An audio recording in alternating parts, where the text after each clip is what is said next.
The Twins' early season woes continued last night as they suffered their fifth straight loss, dropping a 3-2 decision to the California Angels. The 4,500 customers at the Met last night watched the Angels grab a 1-0 lead in the first inning. California center fielder Lyman Bostock set things up with his sixth hit in nearly 50 trips to the plate this season, a double to left center. Well, Joe Rudi then set Bostock racing home with a looping single to right center, and California had an early 1-0 advantage. The Twins evened the score in the third inning. With Bobby Randall on second, Rod Carew stroked a breaking ball into right center to collect his 13th RBI of the season. The Angels countered with a pair of runs in the sixth. With two out, designated hitter Don Baylor smacked a Dave Goltz offering 375 feet into the left field bleachers. The Twins literally stole one of those runs back. With Randall at the plate, they executed a delayed double steal. Hoskin Powell took second, and then Danny Ford stole home to score the Twins' second run. That, unfortunately for the Twins, was the extent of their scoring. Final again there, California 3, Twins 2. Two teams meet again this afternoon starting at 1:15 at the Met. Twins rookie Roger Erickson will face Frank Tanata, who's sporting a 3-0 record.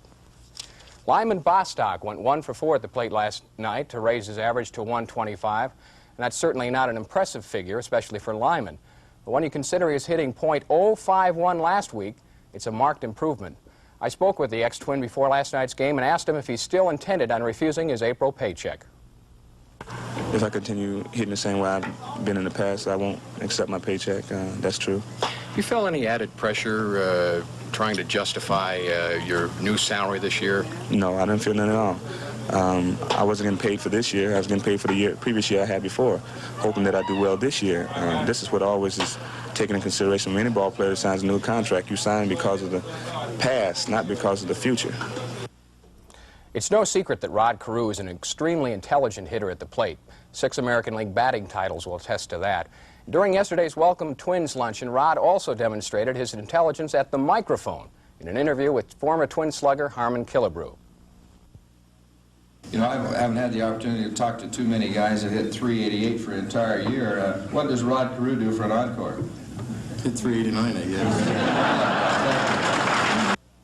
Quarterfinal rounds of the NHL and NBA playoffs are winding down. Last night in the National Hockey League, the Canadiens dumped the Red Wings before 16,000 in Detroit. The defending Stanley Cup champs are now lead that series 2-1.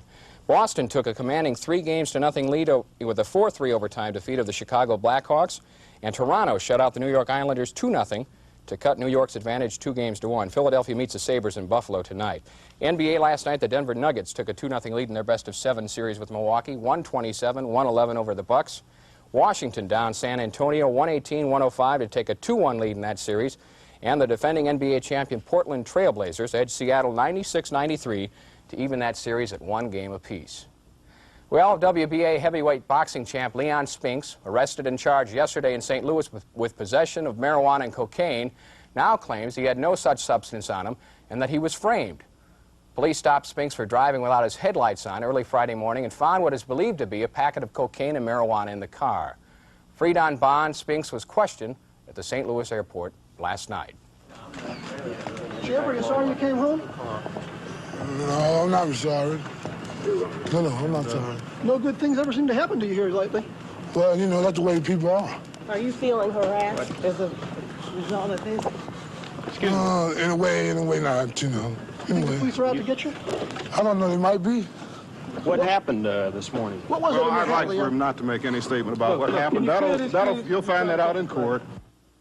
Gary Player continues his phenomenal domination of the professional golf tour. The South African, who during the past 2 weekends has won the Masters, the Tournament of Champions, fired a 67 yesterday, and that coupled with an opening round 64 gives him a one-shot lead midway through the Houston Open. Andy Bean and Bob Murphy are tied for second.